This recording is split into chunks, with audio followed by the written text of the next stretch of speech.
Hello, എല്ലാവർക്കും നമസ്കാരം. നമ്മളിന്ന് എല്ലാവർക്കും അറിയാവുന്നൊരു ഐറ്റമാണ് മോരുകറിയാണ് ഉണ്ടാക്കുന്നത്. വളരെ എളുപ്പത്തിൽ ഉണ്ടാക്കാൻ പറ്റുന്ന അതിനകത്ത് ഒന്ന് രണ്ട് കാര്യങ്ങൾ എക്സ്ട്രാ ചേർക്കുന്ന ഒരു മോരുകറിയാണ് ഉണ്ടാക്കാൻ പോകുന്നത്. അപ്പോൾ എന്തൊക്കെയാണെന്നുള്ളത് നമുക്ക് പ്രിപ്പറേഷൻ്റെ കൂടെ തന്നെ നമുക്ക് കണ്ടുപോകാം. അപ്പോൾ നിങ്ങൾ വീഡിയോ സ്കിപ്പ് ചെയ്യാതെ ഫുള്ളായിട്ട് കാണാൻ ശ്രമിക്കുക. വീഡിയോ ഇഷ്ടപ്പെട്ടെങ്കിൽ ലൈക്ക് ചെയ്യുക. ചാനൽ ആദ്യമായിട്ട് കാണുന്നവരാണെങ്കിൽ അല്ലെങ്കിൽ ചാനൽ ഇതുവരെ സബ്സ്ക്രൈബ് ചെയ്യാത്തവരാണെങ്കിൽ സബ്സ്ക്രൈബ് ചെയ്യുമെന്ന് പ്രതീക്ഷിക്കുന്നു. ഒപ്പം തന്നെ താഴെ കാണുന്ന ബെൽ ബട്ടൺ കൂടെ അമർത്തുക. അതിൽ ഓൾ എന്നുള്ള ഓപ്ഷൻ എടുക്കുമ്പോൾ ഞങ്ങൾ അപ്ലോഡ് ചെയ്യുന്ന പുതിയ പുതിയ കുക്കിംഗ് വീഡിയോസൊക്കെ നിങ്ങൾക്ക് നോട്ടിഫിക്കേഷൻ ആയിട്ട് കിട്ടുന്നതായിരിക്കും. അപ്പോൾ നമുക്കിനി താമസിക്കാതെ തുടങ്ങിയാലോ. നമുക്ക് ആദ്യം തന്നെ മെയിൻ ഇൻഗ്രീഡിയൻ്റ് ആയിട്ടുള്ള മോര് റെഡിയാക്കാം. ഞാനിവിടെ 1 കപ്പ് തൈരാണ് എടുത്തിട്ടുള്ളത്. 250 ml തൈര്. അത്യാവശ്യം കട്ട തൈരാണ്. അപ്പോൾ അതിനകത്തേക്ക് കുറച്ച് വെള്ളം കൂടെ ഒഴിച്ചിട്ട് ഒന്ന് ലൂസാക്കി എടുക്കുകയാണ്. ഒരു വിസ്ക് വെച്ച് ഒന്ന് ലൂസാക്കി എടുക്കുകയാണ്. കുറച്ച് പുളിയുള്ള തൈര് എടുക്കുന്നതായിരിക്കും മോര് കറിക്ക് എപ്പോഴും നല്ലത്. നല്ലതുപോലെ ഒന്ന് ബീറ്റ് ചെയ്തെടുക്കാം. ഇതുപോലെ നന്നായിട്ടൊന്ന് ലൂസാക്കി എടുക്കാം. ഇതുപോലെ ഇത്രയും ലൂസാക്കി എടുക്കുക. ഇനിയിപ്പോൾ ഒരു പാത്രം ചൂടാകാൻ വെച്ചിട്ട് അതിലേക്ക് ഒരു 1.5 ടേബിൾ സ്പൂൺ എണ്ണ ഒഴിച്ചു കൊടുക്കുക. എണ്ണ ഒന്ന് ചൂടായി വരുമ്പോഴത്തേക്കും അതിലേക്ക് ഒരു 1/4 ടീസ്പൂൺ കടുക് ഇട്ട് കൊടുക്കുക. കടുക് ഒന്ന് പൊട്ടി വരുമ്പോഴത്തേക്കും ഒരു 1/4 ടീസ്പൂൺ ഉലുവ ഇട്ട് കൊടുക്കുക. ഉലുവ ഒന്ന് മൂത്ത് വരുമ്പോഴത്തേക്കും കുറച്ച് ജീരകം കൂടെ ഇട്ട് കൊടുക്കുക. മൂന്ന് നല്ലോണം ഒന്ന് മൂത്ത് വരുമ്പോഴത്തേക്കും അതിലേക്ക് 2 വറ്റൽമുളക് ഒന്ന് മുറിച്ചിട്ട് കൊടുക്കുക. വറ്റൽമുളക് ഒരു പെട്ടെന്നൊന്ന് ജസ്റ്റ് ഒന്ന് ചെറുതായിട്ടൊന്ന് മൂപ്പിച്ചെടുക്കുക. കരിഞ്ഞ പോലെ ശ്രദ്ധിക്കണം. ഇപ്പോൾ വറ്റൽമുളകൊക്കെ ഒന്ന് മൂത്ത് വന്നിട്ടുണ്ട്. ഇനിയിപ്പോൾ നമുക്കതിലേക്ക് ഒരു ചെറിയൊരു ഇഞ്ചിയുടെ കഷ്ണം നീളത്തിൽ അരിഞ്ഞത് ഇട്ട് കൊടുക്കാം. അതുപോലെ തന്നെ ഒരു 3-4 വെളുത്തുള്ളിയും കൂടെ അരിഞ്ഞത് ഇട്ട് കൊടുക്കാം.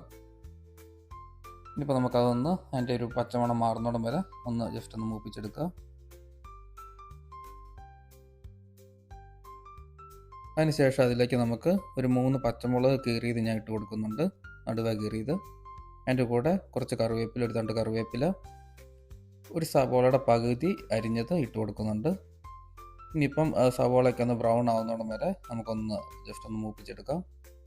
തീ ഒരു മീഡിയം ഫ്ലെയിമിലിട്ട് മൂപ്പിച്ചെടുത്താൽ മതിയാവും. സവോളയൊക്കെ ഒന്ന് ബ്രൗൺ ആവുന്നോടം വരെ ജസ്റ്റ് ഒന്ന് മൂപ്പിച്ചെടുത്താൽ മതി.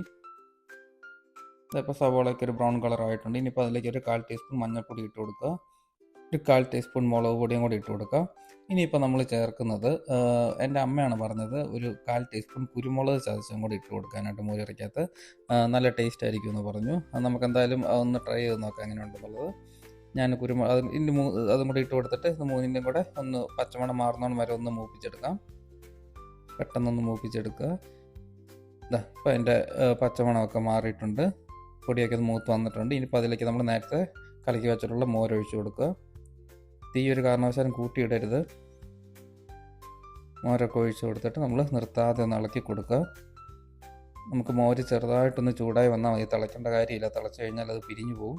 അതുകൊണ്ട് ചെറുതായിട്ടൊന്ന് ചൂടായി കിട്ടിയാൽ മതി. ഇതുപോലെ ഇളക്കി കൊടുത്തുകൊണ്ടിരിക്കണം. ഇപ്പോൾ നമ്മുടെ മോരൊക്കെ ചെറുതായിട്ടൊന്ന് ചൂടായിട്ടുണ്ട്. ഇതിക്കുള്ളിൽ ചൂടാവണ്ട. ഇനി നമുക്ക് തീ ഓഫ് ചെയ്യാം. ഓഫ് ചെയ്ത് കഴിഞ്ഞിട്ട് നമുക്ക് അതിലേക്ക് ഒരു ആവശ്യത്തിന് ഉപ്പും കൂടെ ചേർത്ത് കൊടുക്കുക. അത് മോരിൻ്റെ പുളി അനുസരിച്ച് വേണം ഉപ്പ് ചേർത്ത് കൊടുക്കാനായിട്ട്. ഞാനിവിടെ ഒരു ചെറിയ സ്പൂണിനകത്ത് ഉപ്പ് ചേർത്ത് കൊടുക്കുന്നുണ്ട്. അതും കൂടെ നമുക്ക് നല്ലതുപോലെ ഒന്ന് മിക്സ് ചെയ്ത് കൊടുക്കാം.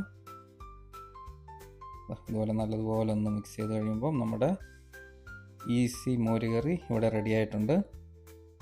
അത്യാവശ്യം തിക്നെസ്സും ഉണ്ട് നമ്മുടെ മോര് കറിക്ക്. നിങ്ങൾക്ക് കൂടുതൽ ലൂസായിട്ട് വേണമെന്നുണ്ടെങ്കിൽ ആദ്യം മോര് കലക്കുന്ന സമയത്ത് കുറച്ചുകൂടെ വെള്ളം കൂടുതൽ ചേർത്ത് കലക്കിയാൽ മതി. നമുക്കെന്തായാലും ഇതിൻ്റെ നമുക്ക് കുരുമുളകൊക്കെ ഇട്ടതിൻ്റെ ടേസ്റ്റും കൂടെ എങ്ങനെയുണ്ടെന്നുള്ളത് നമുക്ക് നോക്കാം. നിങ്ങൾ അത് അങ്ങനെ ചെയ്തിട്ടുണ്ടോയെന്ന് എനിക്കറിയില്ല. ഉണ്ടാക്കി നോക്കിയിട്ടില്ലെങ്കിൽ ഇതുപോലെ ഒന്ന് ട്രൈ ചെയ്ത് നോക്കുക. നമുക്കെന്തായാലും അതിൻ്റെ ടേസ്റ്റ് എങ്ങനെയുണ്ടെന്നുള്ളതൊന്ന് ട്രൈ ചെയ്ത് നോക്കാം. നമ്മുടെ മോര് കറി ഞാൻ ടേസ്റ്റ് ചെയ്ത് നോക്കാൻ വേണ്ടി നല്ല ചൂട് ചോറിനകത്തോട്ട് ഇട്ടിട്ടുണ്ട്. വേറെ കറി ഒന്നും എടുത്തിട്ടില്ല, മോര് കറി മാത്രമേ എടുത്തിട്ടുള്ളൂ. അത് നോക്കാം എങ്ങനെയുണ്ടെന്നുള്ളത്.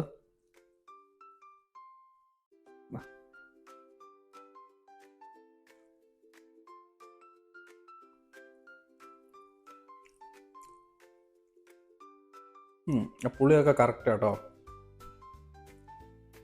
കുരുമുളകിൻ്റെ ഒരു ചെറിയൊരു ടേസ്റ്റ് അറിയാനുണ്ട്. നമ്മൾ ഒരുപാട് ഇട്ടില്ലല്ലോ, കുറച്ചല്ലേ ഇട്ടുള്ളൂ.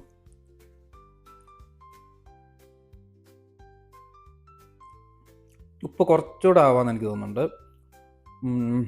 നിങ്ങളുടെ ആവശ്യത്തിനനുസരിച്ച് ഉപ്പിട്ടോളുക. എനിക്ക് ആ കുരുമുളകിൻ്റെ ടേസ്റ്റ് ചെറുതായിട്ട് കിട്ടുന്നുണ്ട് കേട്ടോ. അപ്പം നിങ്ങളെന്തായാലും ട്രൈ ചെയ്ത് നോക്കുക. മോരുകറിയെക്കുറിച്ച് ബാക്കി കൂടുതലൊന്നും പറയാനായിട്ടില്ലല്ലോ. നിങ്ങൾ ട്രൈ ചെയ്ത് നോക്കുക. ഈ ഒരു കുരുമുളകൊക്കെ ഇട്ട് നിങ്ങൾ ട്രൈ ചെയ്തിട്ടുണ്ടെങ്കിൽ ഓക്കെ, ഇല്ലാത്തവർ ജസ്റ്റ് ഇതുപോലെ ഒന്ന് ട്രൈ ചെയ്ത് നോക്കുക. അപ്പം വീഡിയോ ഇഷ്ടപ്പെട്ടെങ്കിൽ ലൈക്ക് ചെയ്യുക.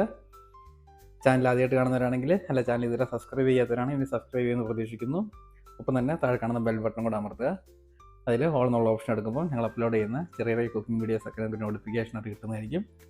അപ്പോൾ നമുക്കിനി അടുത്ത വീഡിയോ കാണാം. Okay, by.